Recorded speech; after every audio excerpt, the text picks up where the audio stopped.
I woke up at 12:03 a.m. to the sound of the front door creaking. My husband's side of the bed was empty, his phone left behind, and I could see from the window that he was slipping into his car, glancing back at the house like he was waiting to get caught. Every instinct screamed at me to follow, so I threw on a hoodie and tailed him through the quiet streets, my mind racing with every cliché: another woman, a secret life, maybe both. But it wasn't a woman waiting for him under the yellow glow of the park's streetlight, it was my father. The same father I hadn't spoken to in 3 years, ever since he wrecked my family and vanished with half my mother's savings. I watched from the shadows as they argued, my father's hands flying in wild gestures, my husband's jaw clenched in a way I'd only seen during our worst fights. When my father shoved an envelope into my husband's chest, I nearly gasped, but covered my mouth. I had no idea what connected them, but my stomach dropped. This wasn't some random meet-up, it was a threat.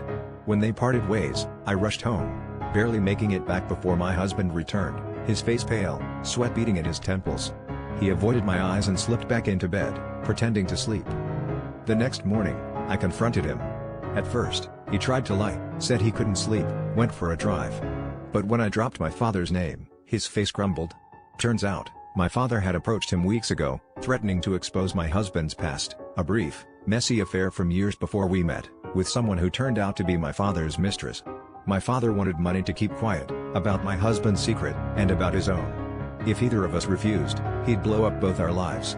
My husband confessed everything, begging me to understand, swearing he was being blackmailed as much as I was. The real twist?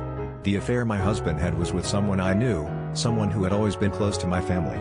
Suddenly, every family gathering, every awkward glance, made sickening sense. I realized I wasn't just angry at my husband or my father, but at myself for never asking the right questions, for ignoring the cracks in my perfect life. Now, the choice is mine: keep this toxic web of secrets spinning, or burn it all down and finally put myself first.